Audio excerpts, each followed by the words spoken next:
काम होता, ये गुनाह का काम होता। जब वही काम वो जायज तरीके से कर रहा है, वो सही तरीके से कर रहा है, वो हलाल तरीके से कर रहा है, तो ऐ मेरे साहबा उसको सवाब मिलेगा, उसको अजर मिलेगा, उसको सदका का सवाब मिलेगा, और ये मियाँ बीवी का ताल्लुक भी उसके लिए दीन का एक हिस्सा माना जाएगा।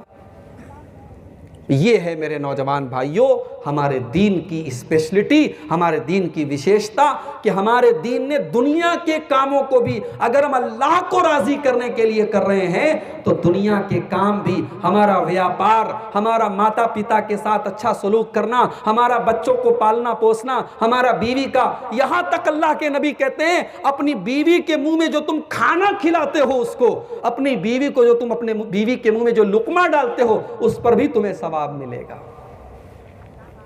आज व्हाट्सएप पर एक सवाल मेरे पास आया, एक साहब ने एक हदीस भेजी, कहा मौलवी साहब जरा चेक करके बताइए ये हदीस सही है या ज़ईफ है। हदीस क्या थी? हदीस ये थी कि अगर कोई पति अपनी पत्नी के घरेलू कामों में उसकी मदद करे, बीवी खाना बना रही है, मछली फ्राई कर रही है, जाके फ्राई करवा रहा है, बीवी पोछा लगा रही है, जाकर के कहता हटो मैं पोछा लगा देता हूं। घर के कामों में जो बीवी की मदद करे उसको 1 साल की इबादत का सवाब मिलता है। हदीस का हवाला आगे लिखा था बुखारी शरीफ। अब किसी ने व्हाट्सएप करके पूछा मौलवी साहब इस हदीस के बारे में बता दो। मैंने चेक किया, बुखारी में ऐसी कोई हदीस नहीं है। मैंने कहा मेरे भाई, शौहर अपनी बीवी के घर के कामों में उसकी मदद करे, पति अपनी पत्नी की मदद करे, ये तो अच्छी बात है, ये सवाब का काम है, मगर ये हदीस जो आप पेश कर रहे हैं ये गलत है, ये ज़ईफ है, ये मौजू है, ये मनगढ़ंत, ऐसी कोई हदीस मौजूद नहीं है। हाँ, अगर आप मुझसे ये पूछेंगे कि अल्लाह के नबी का तरीका क्या था, तो अल्लाह के नबी का तरीका यही था। अम्मा आयशा फरमाती हैं जब अल्लाह के नबी अपने घर में होते थे, यकूनु फी मेहनति अहलिही, अल्लाह के नबी अपने घर के कामों में अपनी बीवियों का हाथ बटा दिया करते थे, अपनी फैमिली का सपोर्ट किया करते थे, अपने घर वालों का सपोर्ट किया करते थे। मैंने कहा ये नबी की सुन्नत है। आप घर में अगर फ्री हैं, एक है कि भैया आप बिजी हैं, बिजनेस पे गए हैं, जॉब पे गए हैं, वो अलग बात है। संडे का दिन है, आप फ्री हैं, घर में हैं, बीवी बेचारी वो घर के कामों में बिजी है, आप अगर उसके काम में सपोर्ट करेंगे, ये अच्छा काम है, ये नबी की सुन्नत है, इसमें कोई शर्म की बात नहीं। बहुत सारे लोग कहते हैं नहीं मैं बीवी के का कोई काम नहीं करूंगा वरना लोग मुझे जोरू का गुलाम कहेंगे। अगर ये जोरू का गुलाम होना है तो मेरे भाई नबी अकरम सल्लल्लाहु अलैहि वसल्लम ने ये काम किया है, ये नबी की सुन्नत है, इसको तुम गलत मत समझो। तो नौजवानों अपनी जिंदगी के मकसद को समझो और टाइम की कदर करो। फेसबुक के ऊपर लगे हैं, मैंने अपनी फोटो डाली तो देखे कितने लोगों ने लाइक किया, कितने लोगों ने उस पर कमेंट किया। अब तो लड़कियां भी फोटो डाल रही हैं अपनी। टिकटॉक खत्म हो गया तो अब टिकटॉक की तरह इंस्टाग्राम के ऊपर वीडियोस आ रहे हैं, फेसबुक के ऊपर वीडियोस आ रहे हैं, और अब तो वेब सीरीज का जमाना है, और इतनी बेहूदगी और इतनी गंदगी फैल चुकी है सोशल मीडिया पर जिसकी कोई हद नहीं है, और हमारा नौजवान उसी के पीछे टाइम बर्बाद कर रहा है। एक बात बताऊं मेरे भाई, जिंदगी का 1 मिनट भी अगर बर्बाद हो गया तो वापस नहीं मिलेगा। कल जब हम अल्लाह के यहाँ जाएंगे और अल्लाह कहेगा इसे जहन्नम में डाल दो, तो हम कहेंगे वहुम यस्तरिकून फीहा रब्बना अखरिजना नामल सालिहन गैरल्लज़ी कुन्ना नामल। हम कहेंगे अल्लाह हमको तू एक चांस और दे दे, एक मौका और दे दे, हमको दुनिया में दोबारा जाने का टाइम दे दे। आए अल्लाह अब कोई नमाज हम नहीं छोड़ेंगे, तुझे नाराज करने वाला कोई काम नहीं करेंगे, कोई गलत काम नहीं करेंगे। अल्लाह ताला आवाज देगा अवलम नुअम्मिरकुम मा यतज़क्करु फीही मन तज़क्कर वजाअकुमुन नज़ीर। मेरे बंदे मैंने तुझे 60 साल की, 50 साल की, 40 साल की जिंदगी दी थी, मैंने तुझे पूरा पूरा समय दिया था, तूने समय का सही उपयोग नहीं किया, सही इस्तेमाल नहीं किया। सोशल मीडिया का इस्तेमाल करो मगर हिसाब से करो, सही इस्तेमाल करो। मैं बहुत सारे लोगों को जानता हूं जो फेसबुक के ऊपर बड़ी अच्छी अच्छी बातें डालते हैं, व्हाट्सएप के ऊपर स्टेटस लगाते हैं, अच्छी अच्छी बातें डालते हैं। मेरे भाई, सोशल मीडिया को टाइम के बर्बाद करने का जरिया मत बनाओ। समय का मूल्य समझो, वक्त की कीमत समझो। कयामत के दिन अल्लाह ताला सबसे पहले 4 चीजों के बारे में सवाल करेगा। कयामत के दिन का पर्चा आउट हो चुका है, पेपर आउट है, पेपर हल कर लो। अल्लाह के नबी फरमाते हैं कि कयामत के दिन कोई इंसान अपनी जगह से हिल भी नहीं पाएगा जब तक 5 सवालों का जवाब न दे दे। अनुम्रिही फीमा अफना, पहला सवाल होगा कि मेरे बंदे तूने अपनी जिंदगी को कहां गुजारा। दूसरा सवाल होगा वान शबाबिही फीमा अबला, तूने अपनी जवानी को कहां गुजारा। 20 साल से लेकर के 40 साल का पीरियड तूने कहां गुजारा। लड़कियों से भी पूछा जाएगा, लड़कों से भी पूछा जाएगा, तेरी जवानी कैसी गुजरी, तेरी जवानी कहां गुजरी, तू अपनी जवानी का हिसाब दे। पूरी जिंदगी का हिसाब अलग हो रहा है और जवानी का हिसाब अलग हो रहा है। और तीसरा सवाल वान मालिही मिन ऐन इक्तसबहू, मेरे बंदे हमने तुझको जो माल दिया था तूने माल कहां से कमाया। कहीं ऐसा तो नहीं कि जुआ खेलता था, आईपीएल का मैच हो रहा था तू सट्टा लगा रहा था, तू सूद पर लोगों को कर्जा दिया करता था, तू इंटरेस्ट से पैसा कमाया करता था। वान मालिही मिन ऐन इक्तसबहू, तू पैसा कहां से कमाया करता था। आज हमारे नौजवान पैसा आना चाहिए, अफीम का कारोबार करें, चरस का कारोबार करें, सूद पर कर्जा लें, सूद पर कर्जा दे, बस पैसा आना चाहिए। नहीं मेरे भाई, अगर ऐसा पैसा आ भी गया तेरे घर में, हो सकता है तेरी बिल्डिंग बन जाए, हो सकता है तेरा बैंक बैलेंस बढ़ जाए, हो सकता है तेरी दुनिया बन जाए, मगर आखिरत तो तेरी तबाह हो जाएगी। तेरे बच्चों के शरीर में हराम का पैसा खून बन करके दौड़ेगा, तो दुआएं करेगा, तेरी दुआएं कबूल नहीं होंगी। अल्लाह के नबी फरमाते हैं, एक आदमी लंबा सफर कर करके आता है, उसके कपड़े भी गंदे हो जाते हैं, उसके बाल भी बिगड़ जाते हैं। वो हाथ उठा उठा करके अल्लाह के घर में आकर के दुआ करता है, आय अल्लाह मेरी ये दुआ कबूल कर ले, अल्लाह मेरी ये दुआ कबूल कर ले। व मतअमुहु हरामुन व मशरबुहु हरामुन व गुज़िया बिल हराम, लेकिन उसका खाना हराम कमाई का होता है, उसका पानी हराम कमाई का होता है, उसकी परवरिश हराम कमाई से होती है। अल्लाह के नबी फरमाते हैं फ़अन्ना युस्तजाबु लिज़ालिक, ऐसे इंसान की दुआ कहां से कबूल हो सकती है, ऐसे इंसान की दुआ कबूल नहीं होगी, नहीं होगी दुआ। तुम तहज्जुद पढ़ो नहीं कबूल होगी, तुम सजदे कर करके गिड़गिड़ाओ नहीं कबूल होगी, क्योंकि तुम हराम कमा रहे हो, तुम सूद कमा रहे हो, तुम जुआ खेल रहे हो। पैसा कमाओ मेरे भाई, हलाल तरीके हजारों हैं, हराम से अपने आप को बचाओ। अल्लाह के नबी कहते हैं तीसरा सवाल किया जाएगा, तूने पैसा कहां से कमाया। चौथा सवाल किया जाएगा वफीमा अनफकहू, तूने पैसा कहां पर खर्चा किया।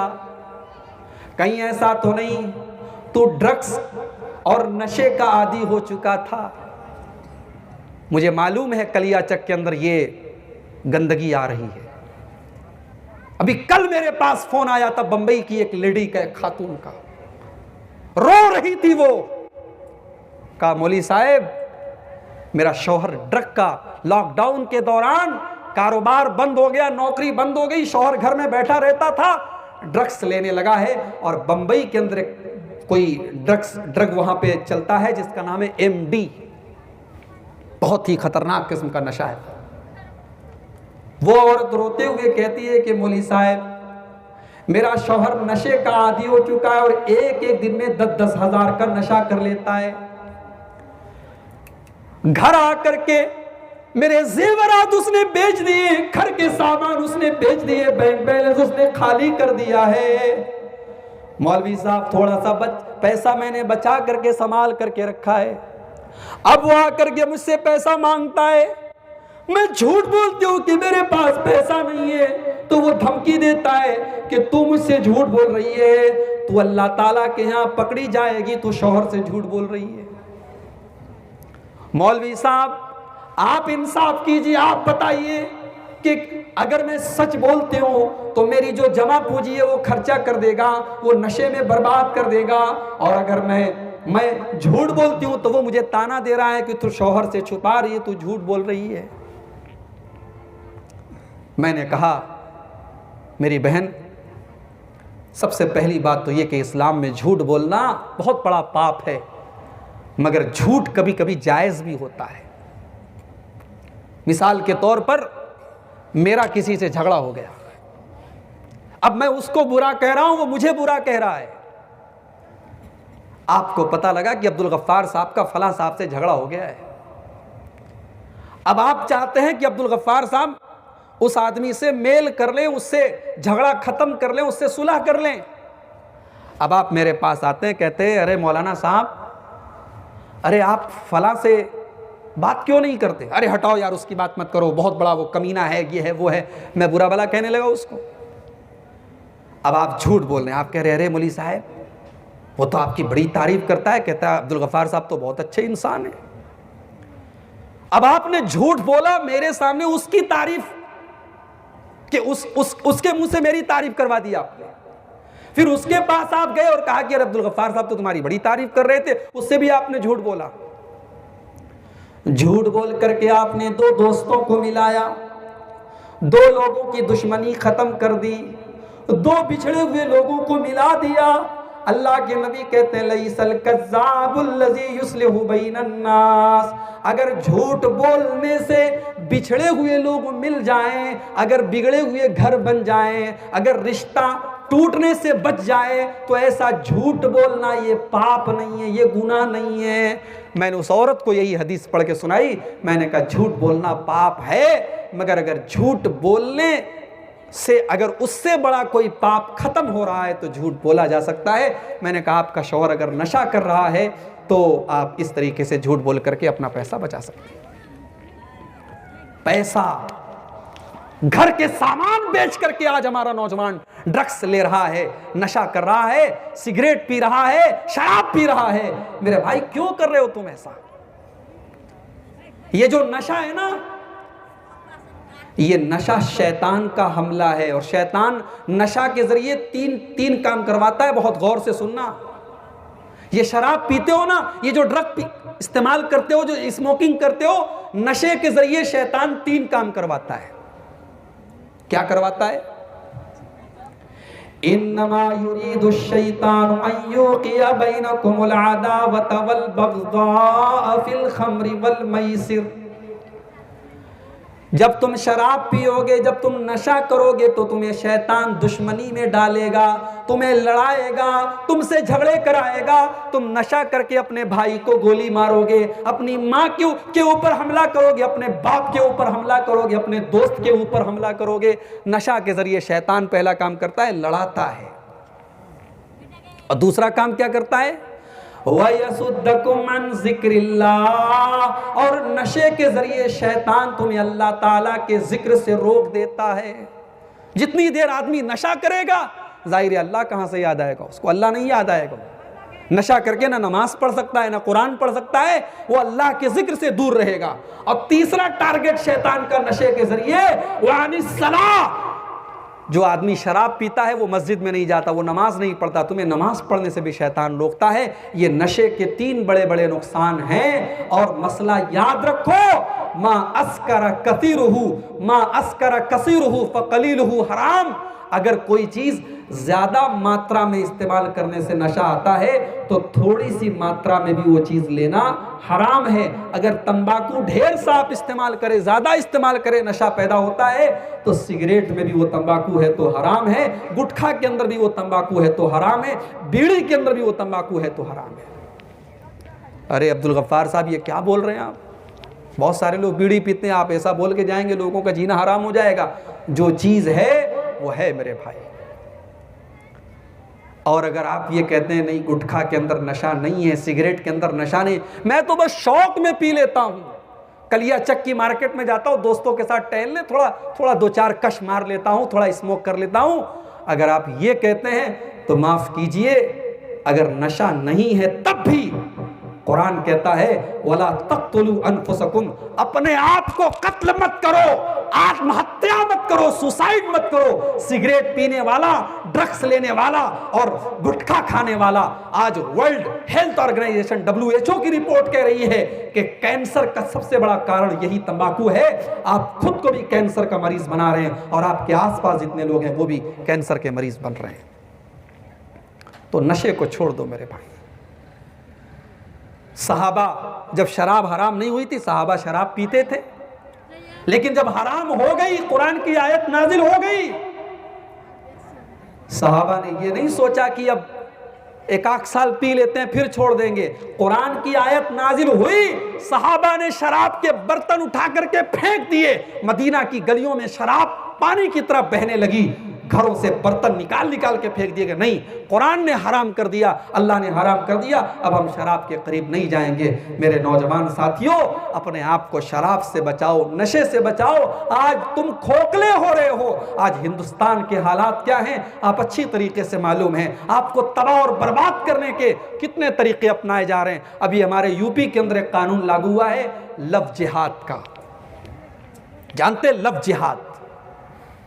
अगर लड़का लड़की शादी कर रहे हैं और पुलिस को किसी ने सिर्फ मुखबिरी कर दी कि लड़की किसी और धर्म की मानने वाली है, तो पुलिस आकर के फौरन अरेस्ट कर लेगी और केस दायर कर देगी। अभी आज की न्यूज है कि यूपी के अंदर मुसलमान लड़का लड़की, कुशीनगर एक जगह है यूपी के अंदर, वहां मुसलमान लड़का लड़की की शादी हो रही थी। किसी ने फोन कर दिया पुलिस को, पुलिस आई और रात भर लड़का लड़की को थाने पर रखा। जब सुबह कंफर्म हो गया कि नहीं लड़का भी मुसलमान है लड़की भी मुसलमान है, तब जाकर के छोड़ा गया। अब ऐसे ऐसे कानून बनाए जा रहे हैं हमारे भारत के अंदर, किसी को कभी भी उठाया जा सकता है। ऐसे वक्त में मेरे भाइयों, हमें और आपको अपनी जिम्मेदारियों को समझना पड़ेगा और हमें नशे से और ड्रग्स के और इस तरीके की फजूल चीज़ों से अपने आप को बचाना पड़ेगा। हमारे नौजवानों, एक चीज़ आपके अंदर और भी बहुत बड़ी खराबी है। अभी आज जुमा की नमाज में मस्जिद में आप गए होंगे, लेकिन जुमा के बाद असर की नमाज में मस्जिद में कितने लोग थे ज़रा इमाम साहब से पूछो।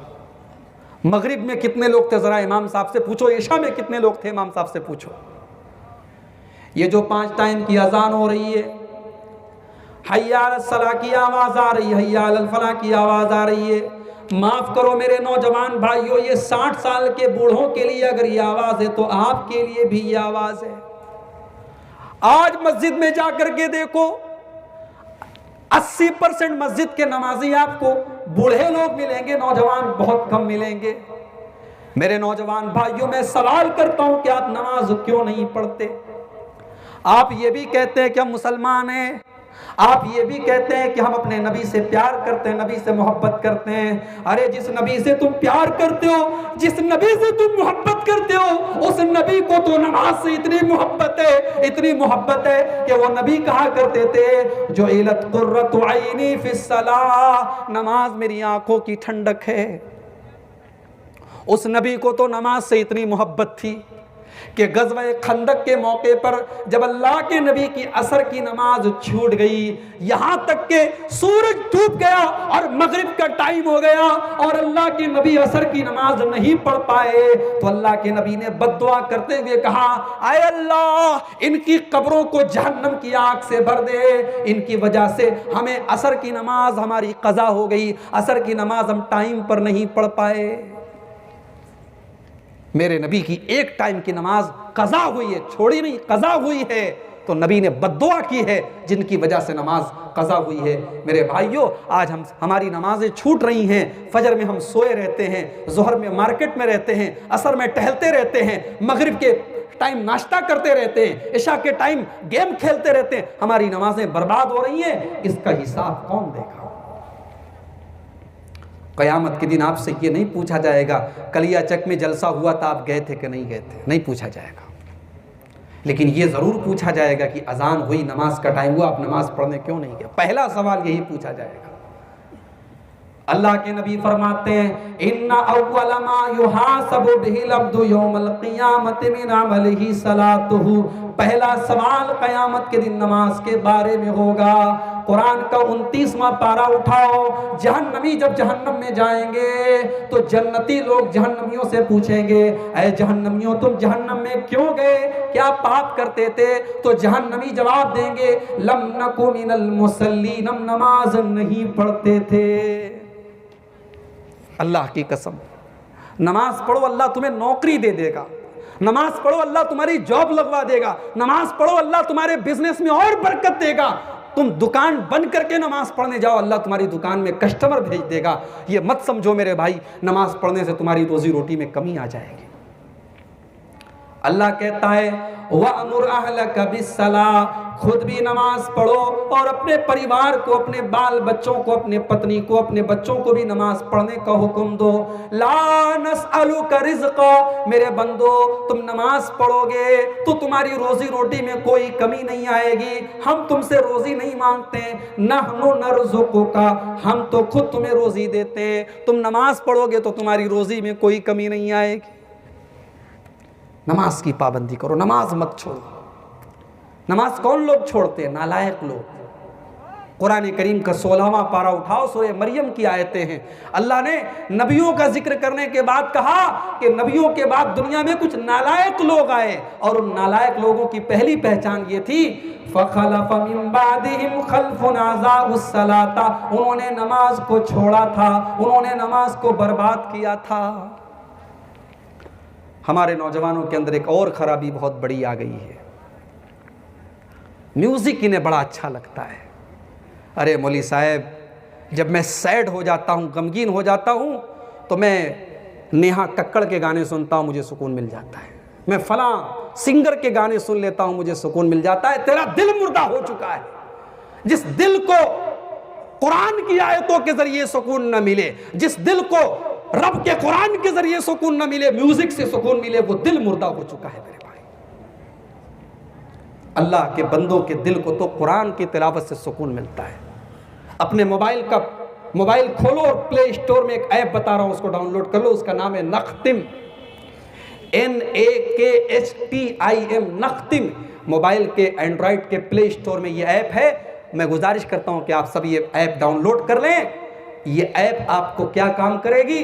अगर आपने ये ऐप इंस्टॉल कर लिया तो जब आप मोबाइल खोलेंगे, मोबाइल की स्क्रीन जैसे ही आप खोलेंगे, स्क्रीन के ऊपर कुरान की आयत आ जाएगी, और आप ये तय कर लीजिए कि मैं उस आयत को पढ़ूंगा, उसके बाद ही मोबाइल में कोई काम करूंगा। मुझे यकीन है अगर आप ये तय कर लेंगे तो जितनी बार आप मोबाइल खोलेंगे उतनी बार कुरान की उसके आगे की आयत आएगी। और मैं अपना तजर्बा बता रहा हूँ, 3-4 दिन के अंदर अल्हम्दुलिल्लाह मैंने 100 से ज़्यादा आयतें पढ़ ली। मोबाइल आज हम इतना ज़्यादा इस्तेमाल कर रहे हैं। मेरे भाइयों, कुरान से अपना ताल्लुक़ जोड़ लो, और अल्लाह का फजलो करम है, किसी अच्छे कारी की क़िरत अगर आप सुन लें, उसी मोबाइल पर आप शेख अब्दुर्रहमान सुदैस की क़िरत सुन लें, शेख शुरैम जो हैं उन शेख सऊद शुरैम उनकी क़िरत सुन लें, शेख माहिर अल-मुअक्किली की क़िरत सुन लें, और एक बहुत अच्छे कारी हैं कारी सिद्दीक़ मिनशावी, अल्लाह अकबर, इनकी आवाज़ें सुनो तो दिल के अंदर अल्लाह का डर पैदा होता है, दिल को सुकून मिलता है, दिल को चैन मिलता है। मेरे भाई, म्यूज़िक में, फिल्मों में, नाच गानों में तो सुकून मत हासिल करो। और एक बात बताऊं, तुम जब कोई फिल्म देखोगे, कोई सीरियल देखोगे, कोई गाना देखोगे, तो तुम्हें तो ये लग रहा है कि बस हम सीरियल देख रहे हैं, हम फिल्म देख रहे हैं, हम तो नाच गाना देख रहे हैं। तुम आंखों का ज़िना कर रहे हो। अल्लाह के नबी फरमाते हैं अल-आइनानी ज़िनाहुमन नज़र, आंखों से गलत चीज़ को देखना भी ज़िना है। वलियदु ज़िनाहल बत्शु, हाथ से गलत चीज़ों को टच करना भी ज़िना है। वल्लिसानु ज़िनाहुल कलाम, ज़ुबान से गंदी बातें करना भी ज़िना है। वर्रिजलु ज़िनाहल खुता, और पैर से किसी गंदी जगह, किसी गलत जगह चल के जाना भी ज़िना है। मेरे भाई, जिस ज़िना को इतना बड़ा गुनाह कहा गया कि ज़िना के करीब भी मत जाओ, उस ज़िना को हम अपनी आँखों से कर रहे हैं। अल्लाह के वास्ते इस गुनाह से अपने आप को बचाओ, मोबाइल का गलत इस्तेमाल करने से अपने आप को बचाओ। बहुत अफसोस के साथ कहना पड़ता है, जिस मोबाइल ने हमारे समाज को कहाँ पहुँचा दिया है। एक व्हाट्सएप के मैसेज के जरिए जिना हो रहा है। आज एक अनजान लड़की एक अनजान लड़के के बीच में चैटिंग शुरू होती है और वो चैटिंग जाकर के खत्म होती है किसी होटल के कमरे तक। दोनों लड़का लड़की आपस में जिना करते हैं। इतना खतरनाक हो चुका है ये सोशल मीडिया और ये मोबाइल जिसका आज हमारा आप इस्तेमाल कर रहे हैं। आप ये मत समझिए कि आप अकेले में जो मैसेज कर रहे हैं, जो देख रहे हैं, जो वीडियो देख रहे हैं, जो फोटो देख रहे हैं,